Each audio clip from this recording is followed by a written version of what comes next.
मैं doctor Harish Kumar Singh BHIC 131 पाठ्यक्रम के तहत इकाई 11 पे आज अपना व्याख्यान आप लोगों से साझा करूंगा और उसका मूल विषय वस्तु है बौद्ध धर्म, जैन धर्म तथा अन्य धार्मिक विचारों का उदय। आज हम इस व्याख्यान में ये समझने की कोशिश करेंगे कि वास्तव में 6ठी शताब्दी ईसा पूर्व में नए जो विचारों का उद्भव हो रहा है, उनकी पृष्ठभूमि क्या थी, किस पृष्ठभूमि में ये नए विचार पनप रहे हैं और कैसे उस वैदिक व्यवस्था को ये चुनौती दे रहे हैं। हम ये देखेंगे कि बौद्ध एवं जैन धर्म का उद्भव कैसे हो रहा है, इन धर्मों के प्रमुख सिद्धांत क्या हैं और 6 BC के आसपास प्रचलित अन्य धार्मिक विचार मसलन आजीवक, चारवाक, इनकी क्या मान्यताएं थी जो उस समय वैदिक विचारधारा को चुनौती दे रही थी। जैसा कि पिछले व्याख्यान में मैंने ये देखा था कि 6ठी शताब्दी ईसा पूर्व की जो पृष्ठभूमि थी वो उत्तर वैदिक काल में जो वैदिक मान्यताएं थी वो टूटने लगी थी, चाहे राजनैतिक व्यवस्था हो या सामाजिक मान्यताएं हो या आर्थिक सरोकार रहे हो, उनमें एक तरह से जटिलता आने की वजह से 6 BC सेंचुरी के आसपास, 6ठी शताब्दी ईसा पूर्व के आसपास उनको एक गंभीर चुनौतियां तत्कालीन सामाजिक, आर्थिक, राजनीतिक व्यवस्थाओं ने देना शुरू कर दिया। पिछले व्याख्यान में मैंने ये देखा था कि जैसे उस तत्कालीन सामाजिक, आर्थिक, राजनीतिक परिस्थितियों ने राजा की स्थिति में परिवर्तन कर दिया। वैदिक व्यवस्था का राजा अब ऐसा राजा बन गया है, वैदिक व्यवस्था का राजन अब ऐसा राजा बन गया है जो कुल की जगह पर एक भौगोलिक सीमा पर शासन कर रहा है। सामाजिक व्यवस्था में हम देखते हैं कि वैदिक वर्ण व्यवस्था जो ऋग वैदिक काल से लेकर के उत्तर वैदिक काल तक आते आते वर्ण व्यवस्था कर्मणा की जगह जन्मना हो जा रही है। आर्थिक स्थिति में हम ये देख रहे हैं कि वैदिक व्यवस्था के जो पशुचारण कुल और राजा के परिवार होते थे, जो निरंतर गतिशील रहा करते थे, वो अस्थायी रूप से बस करके कृषि व्यवस्था में को देख रहे हैं। यानी पशुचारण समाज कृषि समाज में बदल रहा है। तो इन व्यवस्थाओं ने तत्कालीन जो समाज था उसमें अनेक वर्गों का उदय कर दिया। वो वर्ग क्या थे? जैसे हमने देखा था कि भाई गृहपति का उदय हो रहा है, ये बड़े बड़े भूमिपति होते थे। व्यापारी का उदय हो रहा है जिसे हम शेट्टी कहते हैं, इसकी चर्चा मैंने करा था। और इसी तरह से शासक वर्ग एक उदय हो रहा है जो कुल की जगह अब प्रजा पर शासन कर रहा है। निरंतर घुमंतु जीवन उसका समाप्त होकर के एक शासन में क्षेत्रीयता की भावना आ रही है। और इन सभी परिवर्तनों के पीछे मैंने 3 प्रमुख कारणों को पिछले व्याख्यान में उठाए थे।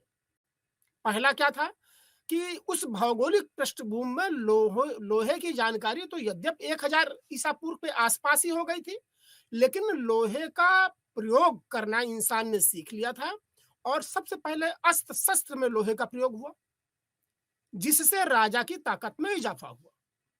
दूसरा, जब लोहे का प्रयोग कृषि कार्यों में होने लगा तो कृषि के जो लोहे के फाल हैं उन्होंने उत्पादकता को बढ़ा दिया।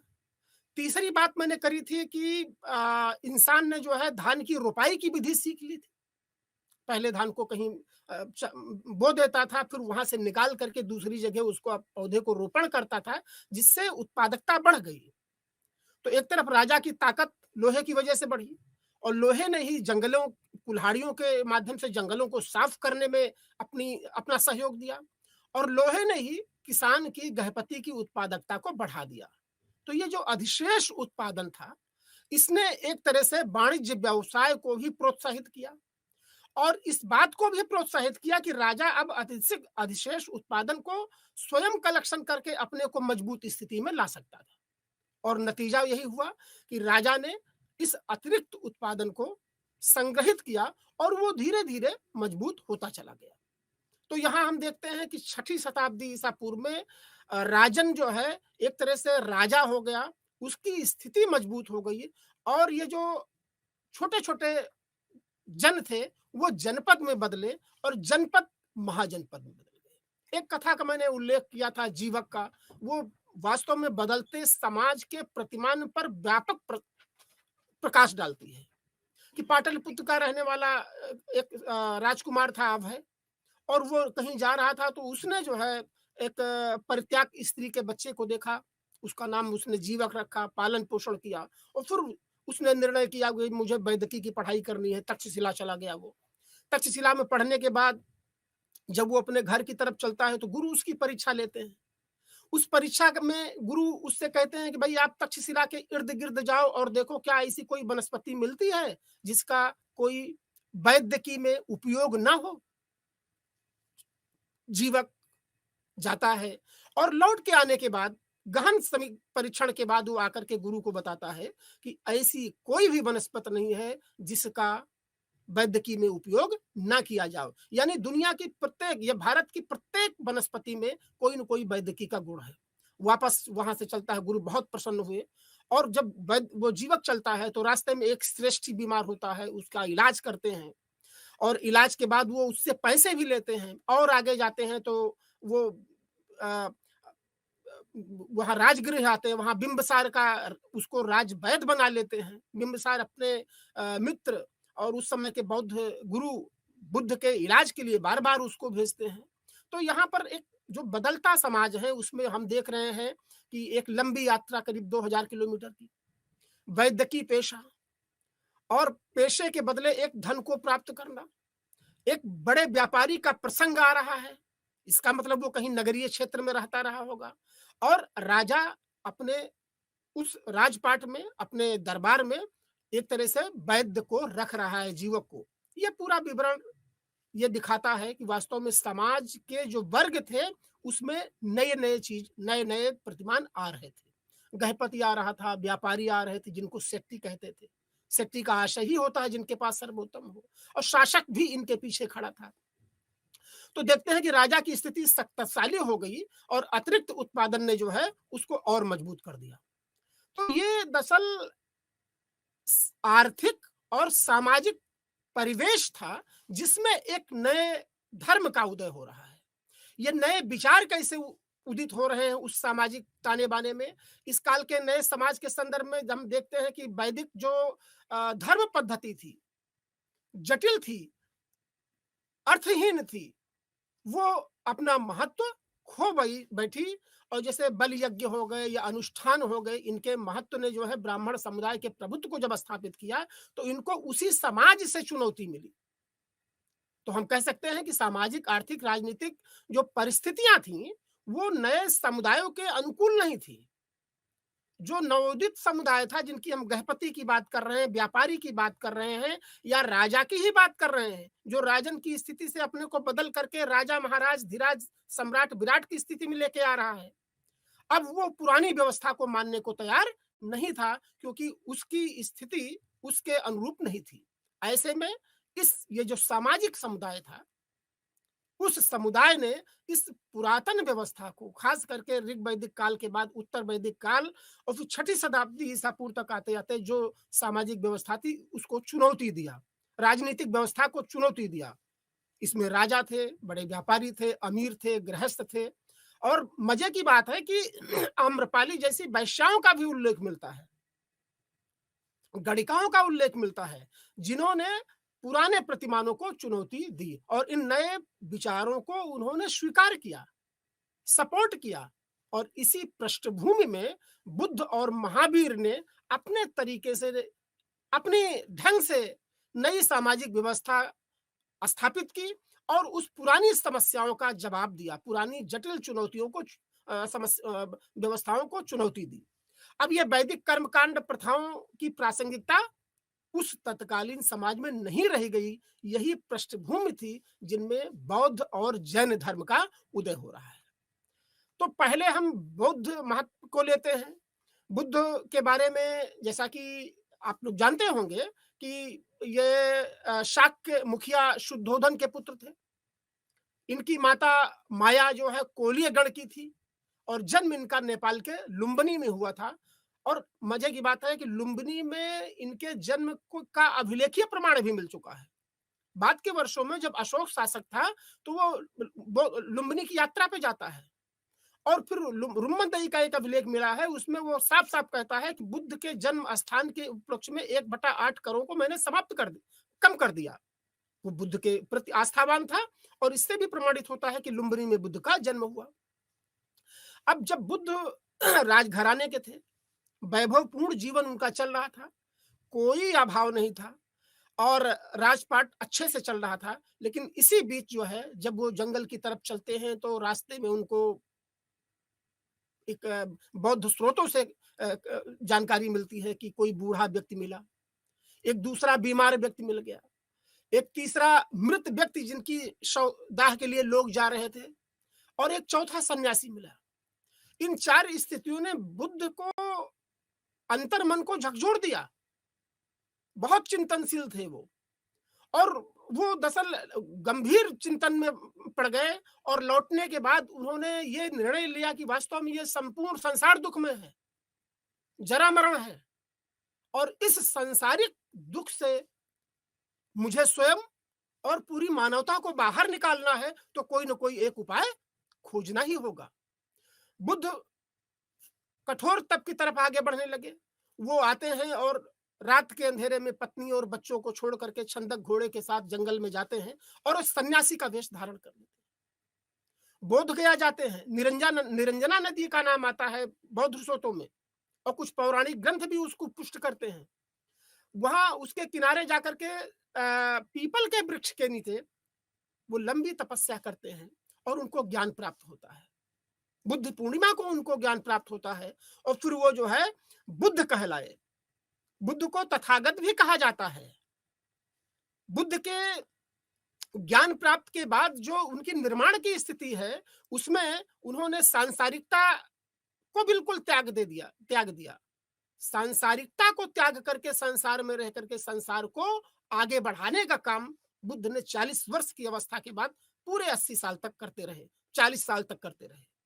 हम देखते हैं कि वहां से ज्ञान प्राप्त करने के बाद जब बुद्ध वापस आते हैं, तो एक कहावत है कि बुद्ध चाहते तो कंदराओं में चले जाते, गुफाओं में बैठ जाते, लेकिन वो वापस आए और समाज को सुधारने का बीड़ा उठाया।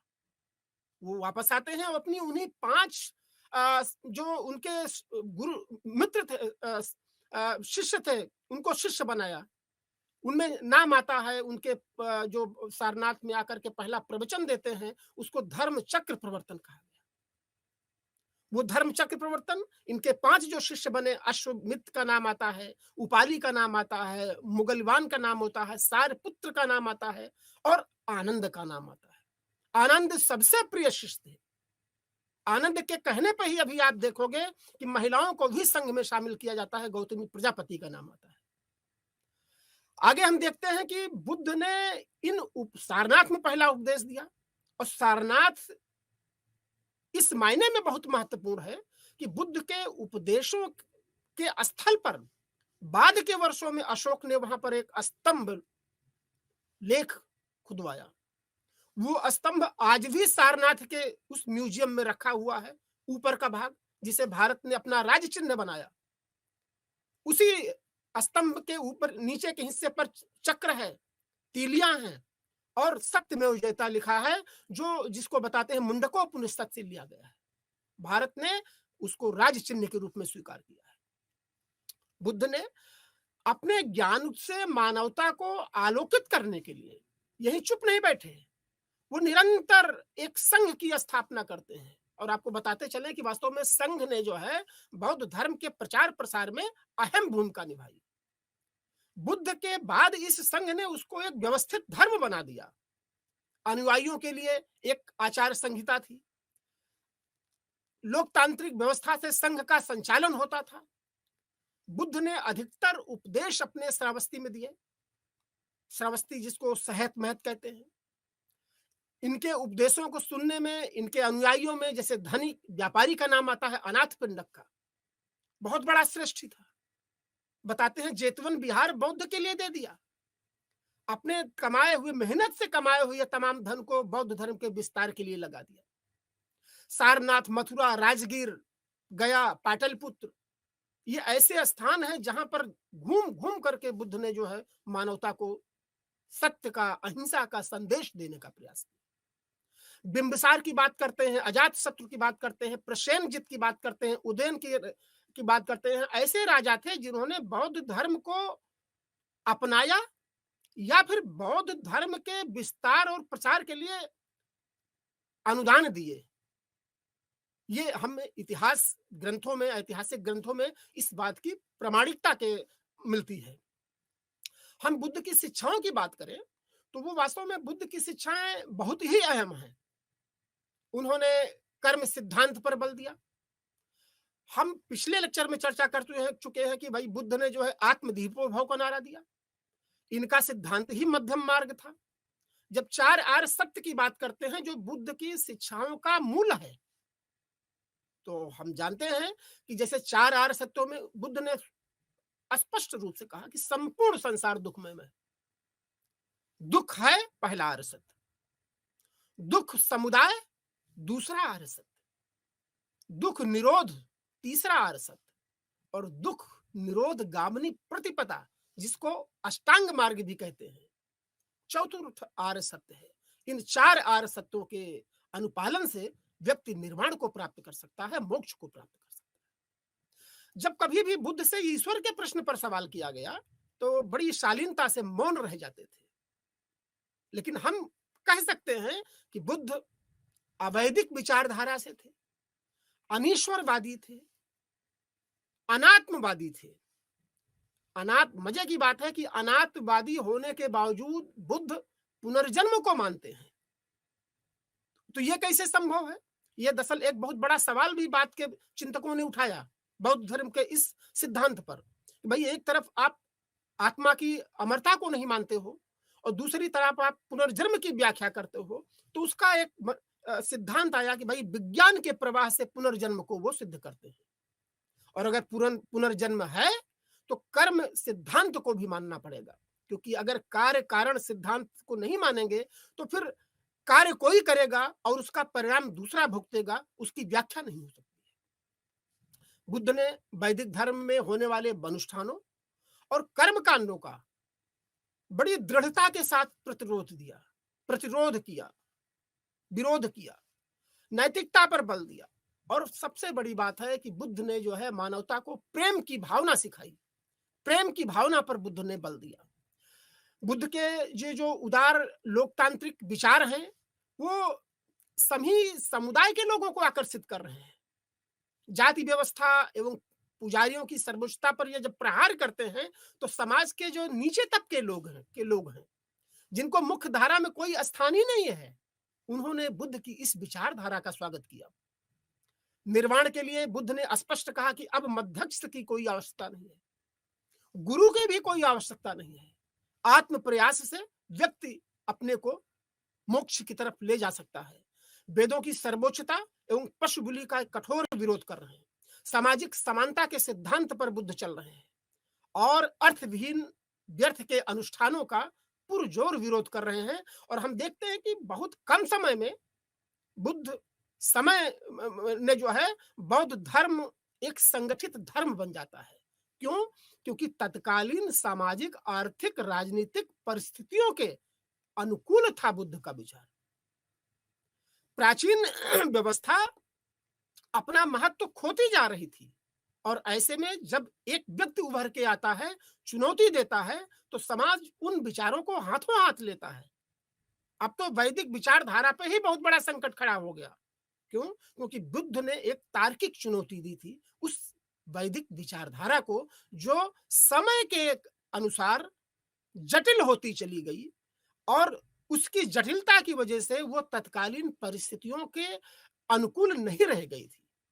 हम देखते हैं कि अशोक और कनिष्क जैसे महान शासक हुए हैं जिन्होंने इसे राजधर्म के रूप में स्वीकार किया।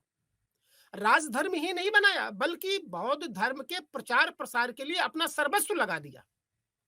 कौन नहीं जानता कि अशोक ने जो है अपनी पुत्री संघमित्रा और पुत्र महेंद्र को बौद्ध धर्म के प्रचार प्रसार के लिए सिंघल द्वीप तक भेजा और दुनिया के अन्य भागों में भी बौद्ध धर्म का प्रचार प्रसार किया। तो हम देखते हैं कि वास्तव में इस विचार की लोकप्रियता के पीछे जो कुछ मुख्य चीजें हैं, जैसे व्यावहारिक नैतिकता पर बल दे रहे हैं बुद्ध, सामाजिक समानता के सिद्धांत को मुख्य चीज मान रहे हैं, अनाथ पिंडक, अंगुलिमाल, आम्रपाली जैसे समाज से के लोगों को वो शरण दे रहे हैं। अंगुलिमाल की बात बताएं आपसे कि अंगुलिमाल एक बहुत बड़ा डकैत था और पेशा ही वही था, लेकिन जब बुद्ध की शरण में गया, बुद्ध से मिला, तो फिर बुद्ध का बन के रह गया और उसने उस पेशे को त्याग करके और बुद्ध की भक्ति में, बुद्ध के मतलब प्रवचन को सुनने लगा और फिर उसने जो है अपने उस पुराने पेशे को त्याग कर दिया। गणिका आम्रपाली थी जो बुद्ध की अनुसेविका थी, बुद्ध की शिष्या थी और बुद्ध ने उसको संघ में भी शामिल किया।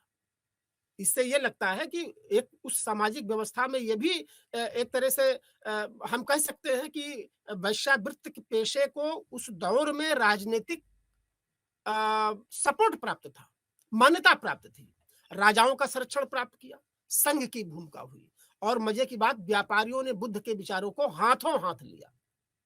हम देखते हैं कि बौद्ध धर्म के विकास में जो बौद्ध संघ है उसने बड़ी अहम भूमिका निभाई। ये बौद्ध संघ क्या है? दरअसल बुद्ध के विचारों की धार्मिक अवस्था है। इसने बौद्ध धर्म को लोकप्रिय बना दिया और हम देखते हैं कि इसके विस्तार के पीछे कई कारण हैं। जैसे बुद्ध ने स्पष्ट नियम बनाया कि 15 वर्ष से नीचे के बच्चों को बौद्ध संघ में शामिल नहीं किया जाएगा, किसी अपराधी को शामिल नहीं किया जाएगा, कुष्ठ रोगी को शामिल नहीं किया जाएगा, संक्रामक रोगी को संघ की सदस्यता नहीं दी जाएगी और शुरू में महिलाओं को भी इसमें शामिल नहीं किया गया था, लेकिन बाद में बुद्ध के प्रिय शिष्य आनंद के कहने पर महिलाओं को भी संघ की सदस्यता दी गई और गौतमी प्रजापति बुद्ध की जो मौसी थी वो पहले महिला भिक्षुणी बनी जो संघ में शामिल हुई। संघ में प्रवेश करने वाले भिक्षुओं का मुंडन होता था, गेरुआ वस्त्र धारण करते थे और भिक्षा प्राप्त करते थे। इसीलिए देखिए बाद के वर्षों में संघ के लिए भूमि अनुदान और ग्राम अनुदानों की परंपरा भी चलती है। राजाओं ने उनके भरण पोषण के लिए इस तरह की व्यवस्था सुनिश्चित की। ये सारे भिक्षु भिक्षुणी और स्वयं महात्मा बुद्ध वर्षावास में 4 महीने रुकते थे, बाकी भ्रमण करते करते मानवता के संदेश को, अपने संदेश को मानवता के उद्धार के लिए लगाया करते थे। संघ का संचालन एक तरह से जनतांत्रिक तरीके से होता था और भिक्षु भिक्षुणियों के लिए एक निश्चित आचार संहिता थी। यह जनतांत्रिक व्यवस्था की जब हम बात करते हैं तो जिस युग में बुद्ध रहते हैं, राजतंत्र और गणतंत्र दोनों थे और बुद्ध स्वयं गणतांत्रिक व्यवस्था की उपज थे, तो संभवतः उस व्यवस्था का एक तरह से प्रभाव इस बौद्ध संघ पर पड़ा। बौद्ध संघ ने बौद्ध धर्म की शिक्षाओं को, बुद्ध की शिक्षाओं को उनके न रहने के बाद संकलित करने के लिए 4 बौद्ध संगीतियां विभिन्न कालक्रमों में मिलती हैं और मैं कहता हूं इतिहास के विद्यार्थियों को इनको ध्यान रखना चाहिए। जीएस के पॉइंट ऑफ व्यू से ये बहुत महत्वपूर्ण है। राजगृह, वैशाली, पाटलिपुत्र और कुंडलबन, ये 4 बौद्ध संगीतियां होती हैं। इसमें राजगृह 483 में होती है, महाकश्यप इसके अध्यक्ष बनते हैं और अजातशत्रु के समय पर यह होती है। विनय पिटक और सुत्त पिटक जो बौद्ध धर्म के महत्वपूर्ण ग्रंथ हैं, उसका संकलन इस प्रथम बौद्ध संगीत में होती है। त्रिपिटक यानी 3 पिटक, 3 पिटारियां बौद्ध धर्म के 3 ग्रंथ हैं, लेकिन अभी 2 प्रथम बौद्ध संगीत में विनय पिटक और सुत्त पिटक का संकलन हो रहा है। दूसरी वैशाली में हो रही है 383 ईसा पूर्व के आसपास और सर्वकामी इसके अध्यक्ष हैं। कालाशोक उस समय शासक था पाटलिपुत्र का और दरअसल यहां पर आते आते बौद्ध संघ में मतभेद हो गया और स्थविर और महासंघिक 2 तरह की विचारधाराएं यहां से निकल रही हैं। तीसरी पाटलिपुत्र में 251 के आसपास ये महान सम्राट अशोक का कार्यकाल लगता है और मोगली पुस्तिस यहाँ के इस संगीत के अध्यक्ष थे और अशोक उस समय सम्राट था। अशोक ने बाकायदा अपने अभिलेखों के माध्यम से संघ में भेद करने वालों को दंडित करने का उद्घोष किया। बताते हैं कि कलिंग युद्ध जो 261 के आसपास हो रहा है, उसमें अशोक बहुत आताताई था, बौद्ध ग्रंथ महावंश, दीपवंश बताते हैं। और लंबे नरसंहार के बाद वो भेरी घोष को त्याग करके धम्म घोष को अपना लेता है। बौद्ध धर्म ग्रंथ कहते हैं कि उपाली एक ऐसा बौद्ध भिक्षु था जिसके प्रभाव में आकर के अशोक ने अपनी उस आक्रामकता को त्याग करके बुद्ध शरणम गच्छामि धम्म शरणम गच्छामि को स्वीकार कर लिया। और ये तीसरा जो अभिधम्म पिटक है, वास्तव में इसी तीसरी पाटलिपुत्र की सभा में इसको लिपिबद्ध किया जा रहा है। तो यहाँ आते आते बुद्ध का जो त्रिपिटक है, बुद्ध संघ का, बौद्ध धर्म का, विनय पिटक, सुत्त पिटक और अभिधम्म पिटक, वो पूर्ण हो जा रहा है। चौथी जो बौद्ध संगीत है वो कश्मीर में हो रही है, कश्मीर के कुंडल वन में हो रही है, करीब 1 AD के आसपास। जाहिर तौर पर उस समय कनिष्क का शासन है, और मैंने अभी अशोक और कनिष्क 2 शासकों के बारे में बताया था जिन्होंने बौद्ध धर्म से प्रभावित होकर के इसके अनुयायी ही नहीं बने बल्कि इसको राजधर्म के रूप में स्वीकार कर लिया।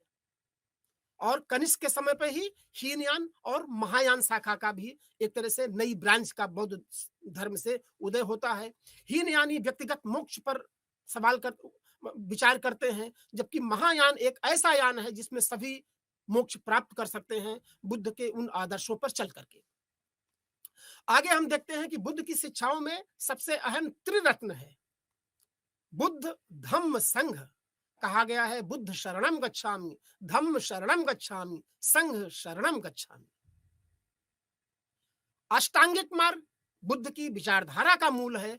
जैसे सम्यक दृष्टि की बात करते हैं, अष्टांगिक मार्ग के 8 जो रत्न है, सम्यक दृष्टि की बात करते हैं, सम्यक संकल्प की बात करते हैं, सम्यक वाणी की बात करते हैं, सम्यक कर्मांत की बात करते हैं, सम्यक अजीव की बात करते हैं, सम्यक व्यायाम की बात करते हैं, सम्यक स्मृति की बात करते हैं, सम्यक समाधि की बात करते हैं। ये चतुर्थ आर्य सत्य है जिसे अष्टांगिक मार्ग कहते हैं। इस मार्ग को जीवन में अपना करके हम मोक्ष को प्राप्त कर सकते हैं, जरा मरण की स्थितियों से अपने को ऊपर ले जा सकते हैं। बौद्ध धर्म में निर्वाण एक महत्वपूर्ण स्थिति दशा को दिखाता है, दीपक का बुझ जाना। जब बुद्ध ज्ञान प्राप्त करके बोध गया में पहला उपदेश, सारनाथ में पहला उपदेश देते हैं, तो लोगों ने सवाल किया कि जब आपको मोक्ष मिल गया, निर्माण हो गया, तो फिर आप संसार में क्यों जा रहे हो? आप विचरण कर रहे हो, लोगों से मिल रहे हो, तो क्या इस कर्म का फल आपको नहीं मिलेगा? पुनर्जन्म में फिर आप नहीं आओगे? तो बड़ा उत्तर, बहुत ही तार्किक उत्तर बुद्ध ने दिया। बुद्ध के अनुयायियों ने बुद्ध के इस व्यवहार को बहुत तार्किकता से प्रमाणित किया कि वास्तव में 40 वर्ष की अवस्था के बाद जब बुद्ध को निर्माण प्राप्त हुआ, तो बाकी के 40 वर्ष जो उन्होंने समाज में रह करके कार्य किए, मानवता को जो संदेश दिया, वो वास्तव में ऐसे भुने हुए चने के समान था जिसको जमीन में बो देने से उसमें कोई पौधा नहीं निकलेगा। मतलब उन्होंने सांसारिकता को त्यागा, संसार को नहीं त्यागा। और फिर सबसे बड़ी बात थी कि जिस कठोर तपस्या से बुद्ध ने भव बाधा को पार करने के लिए एक नौका का निर्माण किया था, अब वो उस भव बाधा को पार कर गए, तो क्या उस नाव को वो तोड़ दें, फेंक दें? बुद्ध को लगा कि नहीं, इसको तो मानवता के कल्याण के रूप में लगाना है। तो उन्होंने धर्म प्रचार और लोगों के बीच के जाकर के उस ज्ञान को, उस अपने समझे हुए रहस्य को से मानवता को प्रकाशित करने का बीड़ा उठाया।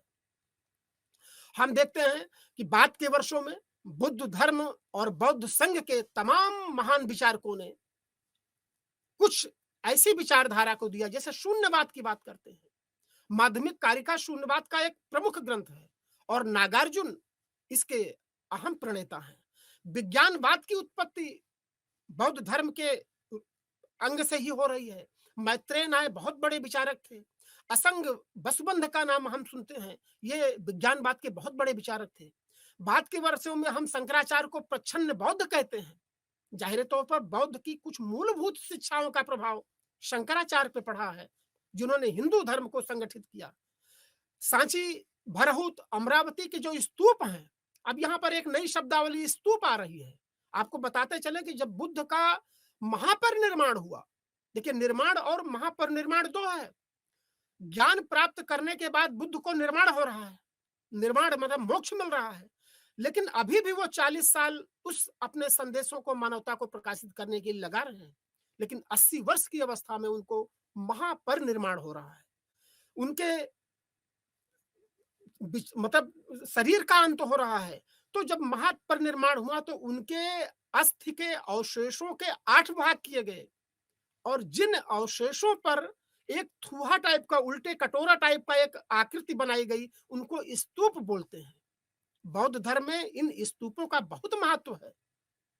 महान शासकों ने 8 भागों में करके बौद्ध के बड़े बड़े स्तूप बनवाए। धमेक स्तूप सारनाथ में भी अभी भी है। विद्यार्थीगण कभी भी सारनाथ जा करके उसको देख सकते हैं। कार्ले में चैत्य गुफाएं बनाई गई, बौद्ध गुफाएं बनाई गई। अजंता एलोरा बाघ की जो गुफाएं हैं उसमें चित्रकारियों के माध्यम से बौद्ध धर्म के संदेशों को, तत्कालीन सामाजिक परिस्थितियों को उकेरा गया है। बराबर की पहाड़ियों में आजीवक संप्रदाय के लोगों के लिए भी गुफाएं बनाई गई हैं और गंधार शैली के अंतर्गत बुद्ध की मूर्तियों का निर्माण हो रहा है। यह दरअसल कला के क्षेत्र में बुद्ध की उपादेयता है। अब सबसे मजे की बात है कि बुद्ध के संदेशों को अगर हम देखें तो बुद्ध ने जो है पंचशील का संदेश दिया। गृहस्थ जीवन को इन पंचशील का पालन करना चाहिए। इसका विवरण वैसे तो छांदोग्य उपनिषद में मिलता है जिसमें इन पंचशील के सिद्धांतों का विवरण दिया गया है, लेकिन वास्तव में बुद्ध ने इसको मानवता से परिचित कराया, व्यापक प्रचार प्रसार किया। आप देखते हैं कि बुद्ध के पंचशील में वही बातें हैं जिन्हों आज हम व्यवहारिक जिंदगी में उतार करके तमाम पाशविक प्रवृत्तियों से बच सकते हैं। क्या है वो पंचशील? हिंसा न करना, चोरी न करना, झूठ न बोलना और नशा न करना। हिंसा, चोरी, व्यभिचार, झूठ और नशा, इन 5 बुरी प्रवृत्तियों से बचिए। बुद्ध ने मानवता को यह इतना बड़ा संदेश दिया जिसकी वर्तमान प्रासंगिकता है। और अगर व्यक्ति इसको आंशिक मात्र भी अपने मन में उतार ले तो वास्तव में ये जो सामाजिक ताने बाने में इतना बिखराव आ रहा है, लोग हिंसक प्रवृत्ति के हो रहे हैं, जीवों के प्रति दया नहीं कर रहे हैं, व्यभिचार की घटनाएं हो रही हैं, चोरी की घटनाएं हो रही हैं, आधी आबादी युवा के जो है नशे के गोश में समा जा रही है। आज इस पंचशील के सिद्धांतों को जन जन तक पहुंचाने की जरूरत है और वर्तमान प्रासंगिकता इसकी बहुत है। आप देखिए कि आजादी के बाद 1954 में जो है इस पंचशील के आदर्शों के आधार पर भारत की विदेश नीति में चीन के साथ एक कंप्रोमाइज होता है। हालांकि उसका बहुत व्यापक परिणाम नहीं हुआ क्योंकि राज्यों के संदर्भ में संभवतः ये पंचशील का सिद्धांत मुझे लगता है नाकाफी है। आगे हम देखते हैं कि बुद्ध की इन विचारों की व्यापकता तत्कालीन सामाजिक परिस्थितियों में व्यापक हो गई और एक बहुत बड़ा तबका बुद्ध के विचारों को ग्रहण करने लगा। तो हम देखते हैं कि बुद्ध ने मतलब बहुत विरोधाभास है कि एक तरफ बुद्ध को ने वैदिक विचारधारा का विरोध किया, एक तरफ बुद्ध ने अनात्मवाद का संदेश दिया, एक तरफ उन्होंने वैदिक कर्मकांड और यज्ञ बलि प्रथा का विरोध किया। लेकिन जब बुद्ध की पूजा ही बाद में लोगों ने करने लगी, समाज के एक बड़े तबके ने बुद्ध के उपदेशों को स्वीकार कर लिया, सार्वभौम इनकी जो दयाशीलता थी, उदार भावना थी, आत्मनिग्रह का जो भाव था, इसको एक बहुत बड़े तबके ने एक्सेप्ट कर लिया, हिंदू तबके ने एक्सेप्ट कर लिया। तो देखते हैं कि बाद के वैदिक धर्मावलंबियों ने करीब 10वीं शताब्दी के आसपास आते आते बुद्ध को विष्णु के 10वें अवतार के रूप में स्वीकार कर लिया। यहां पर जब हम कहते हैं कि वास्तव में सामाजिक क्रांति के अग्रदूत थे बुद्ध 6वीं शताब्दी ईसा पूर्व में, तो यह अतिशयोक्त नहीं है। क्यों? क्योंकि उस समय की सामाजिक व्यवस्था जो जटिल हो गई थी और तत्कालीन राजनीतिक परिस्थितियों के अनुरूप नहीं रह गई थी, उस व्यवस्था को जब बुद्ध चुनौती देते हैं और एक दूसरी सामाजिक व्यवस्था को लेकर के आते हैं जहां पर गृहपति का सम्मान है, जहां पर व्यापारियों का सम्मान है, जहां पर पशुओं के लिए जो है अहिंसा का भाव है, जहां पर पंचशील के माध्यम से मानवता को आत्म संयम, आत्म निग्रह की भावना का एक तरह से संदेश दिया जा रहा है। तो 10वीं शताब्दी तक आते आते बौद्ध धर्म को हिंदू धर्म में जो है एक तरह से बुद्ध को विष्णु के 10वें अवतार के रूप में स्वीकार कर लिया गया। लेकिन हम देखते हैं कि परिस्थितियां बदलती हैं, हिंदू धर्म भी रिफॉर्म होता है और शंकराचार्य जब आते हैं तो शंकराचार्य बहुत बड़े तार्किक थे। ब्रह्म सत्यम जगत मिथ्या जीव ब्रह्म है नापरा, और इसकी व्याख्या करके वो अद्वैतवाद का सिद्धांत देते हैं और बौद्ध धर्म को एक गंभीर चुनौती प्रस्तुत करते हैं। वो चुनौती क्या थी? दरअसल बाद के वर्षों में बौद्ध धर्म में जिस संघ में स्त्रियों का प्रवेश होता है और नालंदा और विक्रमशिला जैसे बड़े बड़े विश्वविद्यालय होते हैं, जहां पर जो है आकर के एक तरह से शुचिता का अभाव हो जाता है, ऐसी कुछ ऐतिहासिक प्रमाण मिलते हैं। और तो इस तार्किक चुनौती और बाद में मुस्लिम आक्रांताओं ने बौद्ध धर्म को एक तरह से यहाँ पर विलुप्त कर दिया। विलुप्त क्या, दरअसल सिर्फ मठों में या कुछ लोगों में रह गया, बाकी उसकी जगह पर जो है एक तरह से हिंदू धर्म का प्रचार प्रसार हुआ। और शंकराचार्य ने 4 मठों के माध्यम से तमाम जो पुरानी कुरीतियां थी, वैदिक व्यवस्था थी, उनको दूर करके और फिर से एक नए सामाजिक ताने बाने को गढ़ने और रचने का प्रयास किया। तो हम देखते हैं कि बुद्ध का महत्व, उनके संदेशों का महत्व मानवता के लिए कालजयी है और उनके संदेश युगों युगों तक मानवता का पथ प्रदर्शन करते रहेंगे। दूसरी जो बौद्ध से के पैरेलल ही एक विचारधारा उदित हो रही थी, उसको हम कहते हैं जैन विचारधारा थी। बौद्ध और जैन दोनों विचारधारा में कुछ समानताएं हैं तो कुछ असमानताएं भी हैं। जैसे दोनों वंश के जो मुख्य प्रतिपादक थे क्षत्रिय कुल से थे, दोनों अहिंसा पर बल दे रहे हैं, दोनों वैदिक व्यवस्था का विरोध कर रहे हैं, दोनों एक तरह से ईश्वर को नहीं मानते हैं, यानी अनीश्वरवादी हैं। जैन धर्म के मूल में 24 तीर्थकरों की परंपरा का एक विवरण मिलता है। जैसे कहते हैं कि प्रथम तीर्थकर ऋषभदेव और 23वें तीर्थकर जो ऐतिहासिक परंपरा में है पार्श्वनाथ का नाम आता है, और 24वें तीर्थकर थे महावीर। जैन धर्म के एक तरह से संस्थापक माने जाते हैं महावीर। महावीर का जन्म करीब 540 बीसी के आसपास वैशाली के आसपास हो रहा है, कुंड ग्राम में जन्म हो रहा है। ज्ञात्रिक क्षत्रिय वंश से थे, जो बज्ज संघ का ही एक कुल था, अंग था। ये बज्ज संघ 16 महाजनपदों में एक महत्वपूर्ण गण संघ था। बाद में जो है मगध ने एक तरह से बज्ज संघ को अपने में मिला लिया था। देखिए मजे की बात कि मगध के शासक जो है बज्ज संघ को मिलाने के लिए बुद्ध से सलाह मांगते हैं, तो वहां पर एक प्रसंग आया है कि रथ मूलक और शिलाकंटक 2 अस्त्रों के बारे में संभवतः बुद्ध ने ही बताया था और उसी का उपयोग करके इस बज्ज संघ को मगध में मिलाया गया था। तो महावीर उसी ज्ञात्रिक क्षत्रिय वंश से थे। पिता इनके सिद्धार्थ थे, माता का नाम त्रिशला था जो लच्छवी राजकुमारी थी, पत्नी यशोदा थी, और 30 वर्ष की अवस्था में इन्होंने गृह त्याग किया। गृह त्याग के पीछे भी, वैराग्य के पीछे भी वास्तव में इनका मानवता को सदमार्ग पर लाने का एक तरह से प्रयास था। और बताते हैं कि जम्बुक ग्राम में साल के वृक्ष के नीचे इनको कैवल्य ज्ञान प्राप्त हुआ। ध्यान देने की बात है कि जैन धर्म में सर्वश्रेष्ठ ज्ञान को कैवल्य कहा जाता है। जैन धर्म में संत को केवली कहा जाता है। महावीर स्वामी भी जब साधना के पश्चात इनको ज्ञान प्राप्त हुआ तो जिन कहलाए, जिनका आशय होता है विजेता। निर्ग्रंथ कहलाए, निर्ग्रंथ का आशय होता है बंधन मुक्त, जिसने सांसारिकता के बंधन से अपने को मुक्त कर लिया। तो ये दरअसल ऐसे शब्द हैं जो जैन धर्म के संदर्भ में आते हैं। महावीर के सब पहले सत्य, अहिंसा, अस्तेय, अपरिग्रह, ये दरअसल पार्श्वनाथ ने जो है जोड़ा था, जबकि महावीर ने इसमें ब्रह्मचर्य को जोड़ करके 5 चीजों को इसमें जोड़ दिया। महावीर ने ब्रह्मचर्य को जोड़ा। महावीर के बारे में कुछ और ऐसे तथ्य हैं जो विद्यार्थियों को ध्यान में रखना चाहिए। जैसे ये वेदों को नहीं मान रहे हैं, आत्मा को मान रहे हैं, बौद्ध से और जैन में अगर तुलना करें तो बौद्ध धर्म अनात्मवादी है, लेकिन जैन धर्म आत्मवादी है, आत्मा को मान रहा है। और मजे की बात है कि जैन धर्म जड़ से लेकर के चेतन तक सब में आत्मा के सूक्ष्म अंश को मानता है, अनीश्वरवादी है, अवैदिक है। और महावीर ने यानी जैन धर्म के अनुयायियों ने शुरू में बहुत कठोरता का संदेश दिया, जैसे ये कृष्ण कार्य की अनुमति नहीं देते, अहिंसा का सिद्धांत इतने चरम स्तर पर मानते हैं कि इनको लगता है कि कृषि कार्यों से तमाम जीव जंतुओं की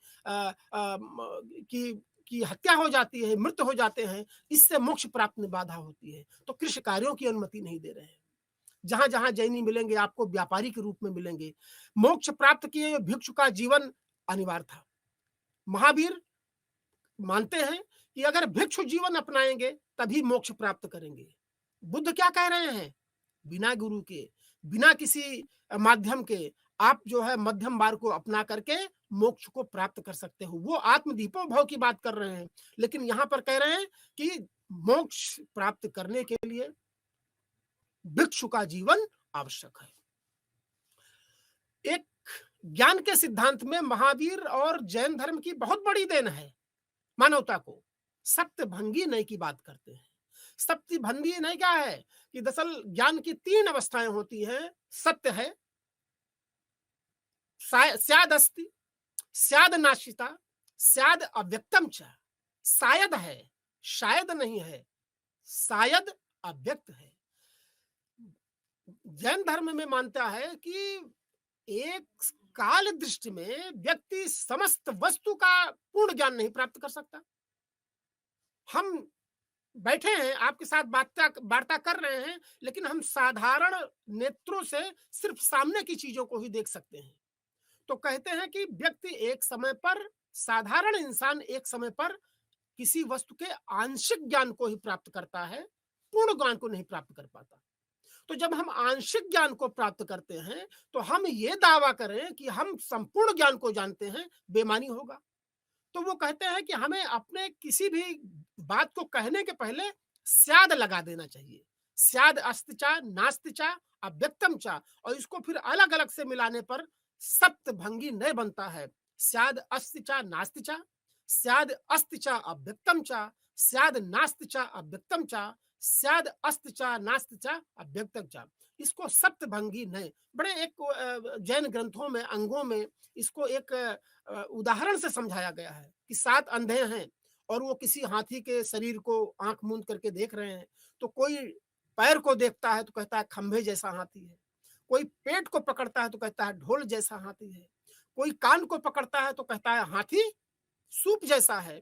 तो यहाँ सबका आंशिक ज्ञान है, लेकिन पूर्णता का दावा करना बेकार है। इसीलिए हमें किसी बात को कहने के पहले स्याद लगा देना चाहिए। ऐसा हम करेंगे तो जो बात बतंगड़ तर्क वितरणा होती है वो नहीं होगा, और सामाजिक समरसता और दूसरे महावीर की यानी जैन धर्म की ज्ञान की एक महत्वपूर्ण विचारधारा है जो दर्शन में एक तरह से महत्वपूर्ण स्थान रखती है। नया बात था इनका। महावीर के और जैन धर्म के अनुयायियों में कुछ प्रमुख शासकों के नाम मिलते हैं, जैसे चंद्रगुप्त मौर्य का नाम मिलता है, भद्रबाहु इसके महत्वपूर्ण गुरु थे, उनका नाम मिलता है, श्रवण वेगला का नाम मिलता है।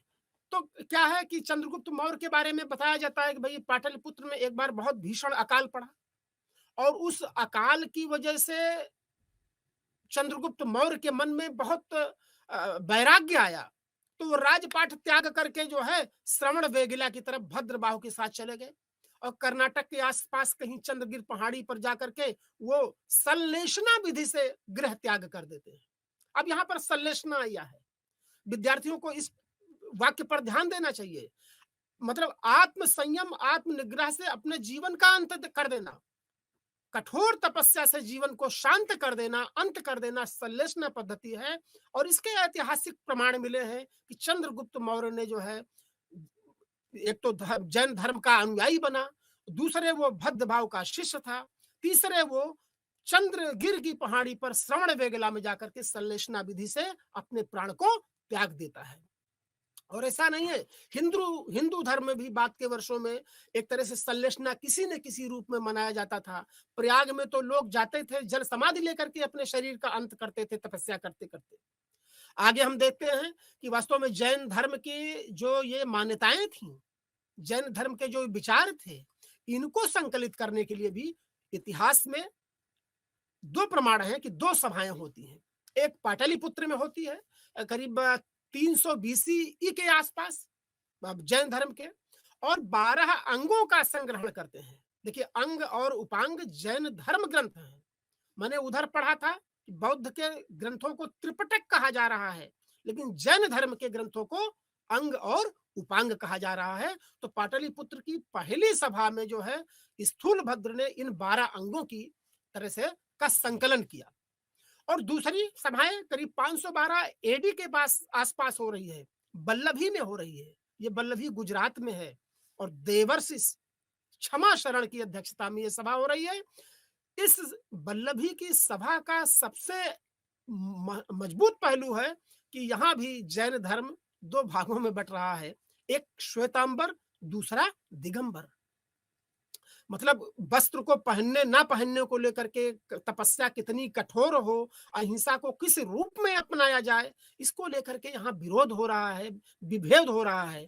तो एक तबका था जो श्वेत वस्त्र को धारण करने पर बल देता था, श्वेतांबर कहलाया।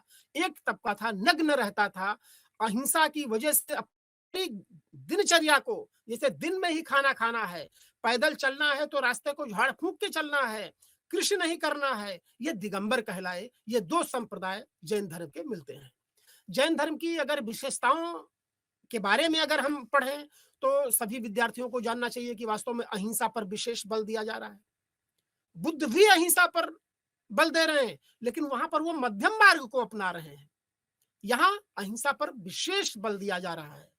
कृषि एवं युद्ध में भाग लेने पर मनाही है। आप सोचिए, आपकी जो तबका कृषि में लगा है, जो तबका युद्ध को अपने पेशे के रूप में अपना रहा है, वो जैन धर्म का अनुयायी कैसे बन सकता है? कहीं न कहीं ये तत्कालीन सामाजिक परिस्थितियों की आकांक्षाओं को पूरा नहीं कर पा रहा है, इसीलिए इसका विस्तार भी कम हो रहा है। और संश्लेषणा का सिद्धांत, जो एक तरह से आत्मनिग्रह से, आत्म संयम से, आत्म कठोरता से शरीर का अंत कर देना, ये प्रमुख है। हम देखते हैं कि उस समय के कुछ राजवंशों ने जैन धर्म को भी राजाश्रय दिया या उसका प्रचार प्रसार किया। राष्ट्रकूट राजवंश ने इसको आश्रय दिया, ये भी जैन धर्म के थे। गुजरात और राजस्थान में इसका बहुत प्रचार प्रसार हुआ। राजस्थान में पहाड़ियों में दिलवाड़ा का जैन मंदिर है, और आज भी बहुत पर्यटक जाते हैं, और विद्यार्थियों को वहां जाना चाहिए, उसकी वास्तुकला को समझना चाहिए। इसी तरह से खुदाई से खारबेल का एक अभिलेख मिला है, हाथी गुम्फा अभिलेख। देखिए, हाथी गुम्फा का तोशली के आसपास जो है, एक बड़ा अहम स्थान है। अशोक ने जब कलिंग युद्ध किया था, तो उसका भी कोई एक पुरातात्विक साक्ष्य नहीं मिलता है, लेकिन हाथी गुम्फा अभिलेख में जो है, मतलब कुछ इस तरह से साक्ष्य मिलते हैं कि शायद वहां पर जो है, जो वहां का शासक था खारबेल, उसने जैन धर्म को स्वीकार किया था। इसी तरह से इतिहास में उदयन का नाम मिलता है, बिंबिसार का नाम मिलता है, अजातशत्रु का मिलता है, और चंद्रगुप्त के बारे में मैंने आपको बताया ही था कि ये बौद्ध धर्म जैन धर्म की मान्यताओं को स्वीकार करते थे, और कुछ ने तो इसको विस्तार के लिए इसके सपोर्ट भी किया, भून अनुदान भी दिया, और कुछ ने इनके लिए जो है गुफाओं में जो है रहने का स्थान बनाया। अब एक सबसे महत्वपूर्ण बात यह है कि बौद्ध और जैन धर्म के पैरेलल अवैदिक कुछ विचारधाराएं अन्य भी चल रही थी, जिसमें एक नाम आता है आजीव। क्या था कि ये जो है कर्म के सिद्धांत को नकारते थे, कर्म की अवधारणा को ही उन्होंने नकार दिया, और बताया कि मनुष्य जो है नियति के अधीन है, मनुष्य जो है नियत के अधीन है। अब नियत क्या है? अगर हम नियतवाद को मान लेते हैं कि सब कुछ ईश्वर ने पूर्व से ही निर्धारित कर दिया है, मनुष्य अपने कर्म से अपने भाग्य का निर्माण नहीं कर सकता है, तो फिर बौद्ध और जैन दोनों का संदेश और उपदेश बेमानी है, तो फिर मनुष्य को तो कुछ करना ही नहीं है। ये एक तरह से, लेकिन मजे की बात है कि ये आजीवक भी वैदिक व्यवस्था को नहीं मानते थे, और ये नियतवादी थे। ये मानते थे कि सभी जो व्यक्ति हैं वो भाग्य के समक्ष असहाय हैं। वो अपने प्रयासों से कुछ भी नहीं कर सकते। सब कुछ डिटरमिनिज्म है, नियति है। पहले से ही ईश्वर ने रच दिया है, मनुष्य को कुछ करने की जरूरत नहीं थी। इसी तरह से एक अन्य धार्मिक आंदोलन में चारवाक का नाम आता है। चारवाक कौन थे? जड़वादी दर्शन माना जाता है। और एक चारवाकों की तो एक कहावत ही बड़ी प्रचलित है कि यावत जीवेत सुखम जीवेत ऋणम कृत्वा घृतम पिबेत। अब देखिए कि दो तरह की विचारधाराएं थी। अगर देखा जाए तो छठी शताब्दी ईसा पूर्व से लेकर के और ईसवी संवत तक आते आते भारत में एक तरफ खड़ दर्शन था और एक तरफ ये तीन विचारधाराएं थी। भौतिकवादी विचारधारा, खैर अवैदिक विचारधारा में तीन है, बौद्ध, जैन और चारवाक। और वैदिक विचारधारा में न्याय, वैशेषिक, सांख्य, योग और मीमांसा आ रही है। तो अब चारवाक ये भौतिकवादी विचारधारा के पोषक हैं। ये कहते हैं कि चेतन जैसी कोई चीज ही नहीं है, सिर्फ जड़ता को मानते हैं। इनको किसी ने चुनौती दी कि भाई अगर चेतन नहीं है तो हम आपसे बातें कर रहे हैं और इंसान के मरने के बाद स्थूल शरीर रह जाता है, चेतना कहाँ चली जाती है? क्योंकि जड़ और चेतन दो तत्वों को मानने से ही सृष्टि का पूरा विकास हम देख सकते हैं, समझ सकते हैं। लेकिन इतिहास में भारतीय दर्शन में भी और पाश्चात्य दर्शन में भी जड़ और चेतन को लेकर के बड़ा एक तरह से विमर्श चला। यहाँ पर प्रायः ज्यादातर भारतीय दर्शनों ने जड़ चेतन दोनों को माना है, लेकिन चारवाक सिर्फ जड़ता को मानता है और चेतना की व्याख्या बहुत एक अलग ढंग से करता है।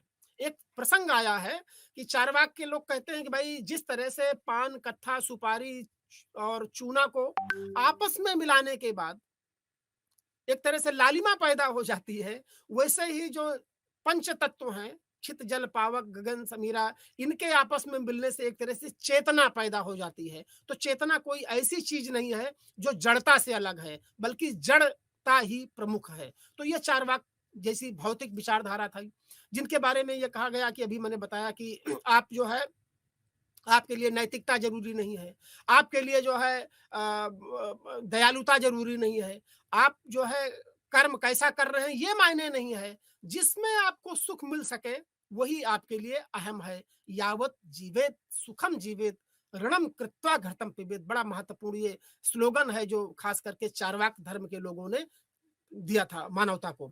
लेकिन आज के मानवता में इस चीजों को स्वीकार नहीं किया जा सकता। अभी भी इनके बहुत अनुयायी यहाँ पर हैं।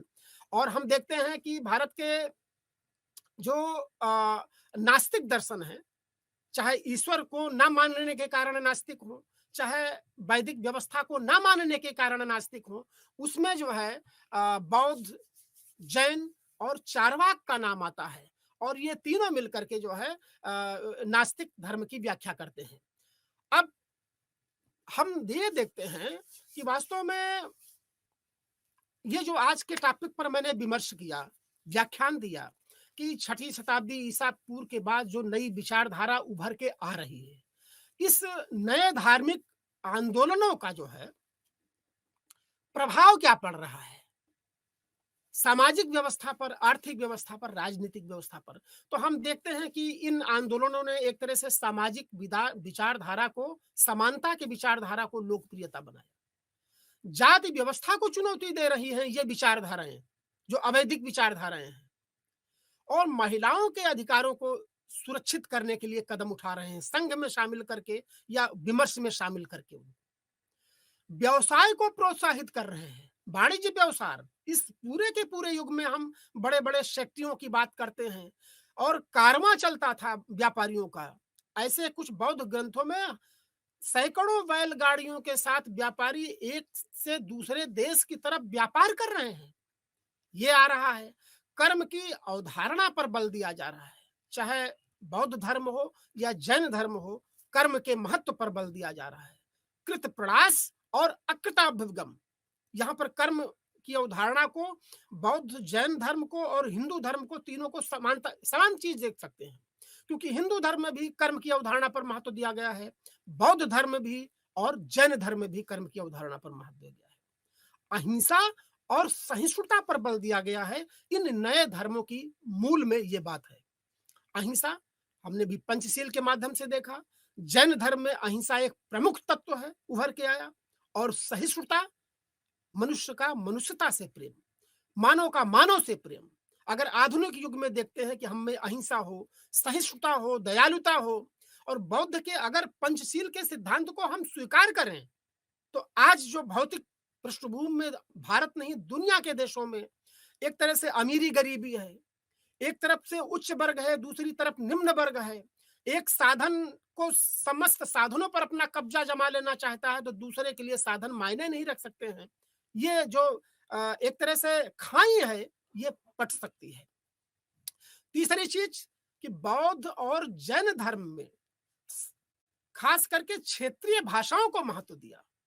बौद्ध धर्म के ध्यान रखना कि बौद्ध धर्म के प्रचार प्रसार के पीछे जो अहम धारणा काम कर रही थी, एक अहम भाव था, वो प्रकृत पाली और अर्ध मगधी, ये जो क्षेत्रीय भाषाएं थी।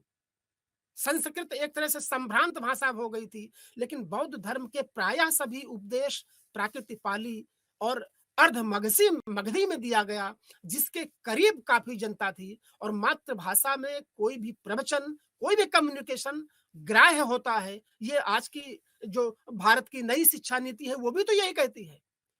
अब जब हम इन पूरे टॉपिक पर विचार कर लिए हैं, तो विद्यार्थियों को ये निरंतर ध्यान में रखना चाहिए कि वास्तव में सवाल किस तरह से बन सकते हैं इस टॉपिक से। दो तरह की बातों पर, दो तरह के नोट्स आपको बनाने हैं। एक डिस्क्रिप्टिव में आप बनाओ कि जैसे नए धार्मिक विचारों की उदय की पृष्ठभूमि क्या थी, चर्चा मैंने करा, इस पे सवाल बार बार आता है। समकालीन समाज पर बौद्ध जैन का प्रभाव कभी कभी अलग से भी पूछ लेते हैं, इस पर सवाल आता है और इस पर अभी मैंने आपको विमर्श किया। प्रमुख सिद्धांत क्या थे, जैसे 4 आर सत्य की बात करते हैं हम, त्रिरत्न की बात करते हैं, पंच महाव्रत की बात करते हैं, ये दरअसल प्रमुख मध्यम मार्ग की बात करते हैं, स्याद बात की बात करते हैं, नए बात की बात करते हैं। ये प्रमुख जो सिद्धांत हैं इन महापुरुषों के, उसको आपको एक शॉर्ट नोट्स बनाओ। इसी तरह से 4 आर सत्य को गहराई से समझो और सबसे बढ़कर के द्वादश निदान में जैसे अष्टांग मार्ग है, अष्टांग मार्ग को समझिए आप। धर्म चक्र प्रवर्तन पे बार बार सवाल आता है कि यह किसका उद्घोष है और किस प्रसंग में लिया गया। जब हम कहते हैं कि बुद्ध ने धर्म चक्र प्रवर्तन सारनाथ में दिया, तो अब यहां से कई सवाल बन जाते हैं कि सारनाथ में पहला उपदेश दिया।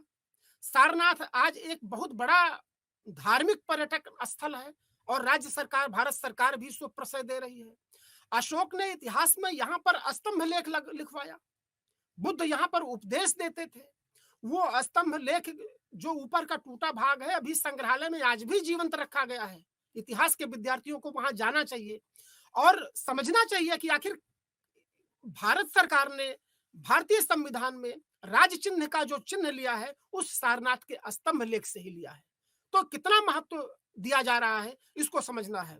अशोक ने तो इसके प्रचार प्रसार के लिए अपना सर्वस्व ही लगा दिया, तो अशोक के विवरण को भी देखना है, संघमित्रा और महेंद्र की बातों को देखना है।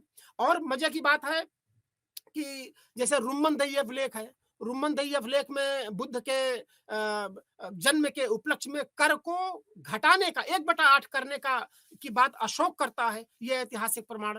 बौद्ध संगीतियों पे तमाम सवाल आते हैं, सभी विद्यार्थियों को क्रम से रखना है। राजगृह, वैशाली, पाटलिपुत्र, कुंडलबन, 4 संगीतियां होती हैं। 4 शासकों के किस क्रम में ये हुई हैं, इनके अध्यक्ष कौन थे और प्रमुख सिद्धांत इन संगीतियों में कहां कहां पारित किए गए, सारे विद्यार्थियों को इनको पढ़ना चाहिए।